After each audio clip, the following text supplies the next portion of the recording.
নমস্কার, সত্যবার্তা থেকে আমি মৃণাল কান্তি সিংহ বলছি। আজকে 2 তারিখ জানুয়ারি, আর দুই প্রান্তে দুটো মিটিং আছে। একটা হচ্ছে রুলিং দলের যুবরাজের, অপরদিকে হচ্ছে বিরোধী দলনেতার। আর এক শেষে কুচবিহারে হচ্ছে মহাগুরু মিঠুন চক্রবর্তী, তিনি বিজেপিরই নেতা। আজকে সব সব জায়গাতে চলছে খুব জোরদার টক্কর। এবার 2026-এ দেখা যাক কি হয়। তবে বিরোধী দল তো প্লাস পয়েন্টে আছেই, তার উপরন্তু এসআইআরে এখন পর্যন্ত আনুমানিক 58 লক্ষ ভোট তো বাতিল হয়েছে, আরও হয়তো 10-20-25 লক্ষ হবে।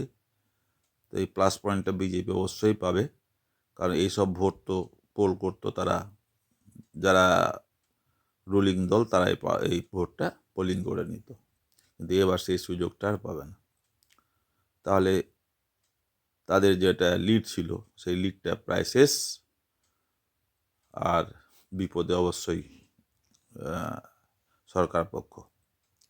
আর একটা কথা বলি, মানে আজকে 15 বছর এবার আমাদের এই সরকারের পূর্ণ হচ্ছে।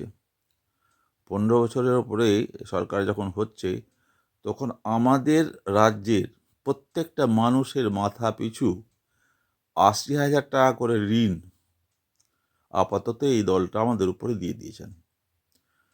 এই সরকার 15 বছরে একটা ছোট বাচ্চা থেকে যে 10 কোটি লোক বলছে, প্রত্যেকের মাথাতে 80,000 টাকা করে ঋণ আছে।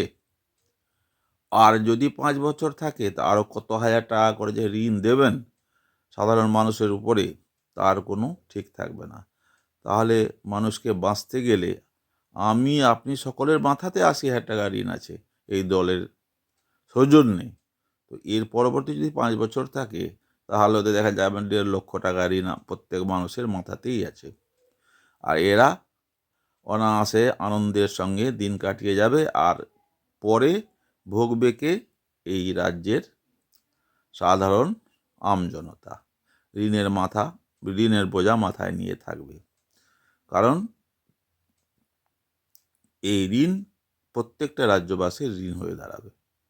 তো যাই হোক, আপনারা আমার ভিডিও দেখছেন ইউটিউবে।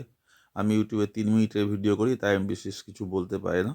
আপনাদের সকলকে নমস্কার জানিয়ে আমার চ্যানেলকে লাইক, শেয়ার, সাবস্ক্রাইব করবেন। আপনারা ভালো থাকুন। নমস্কার।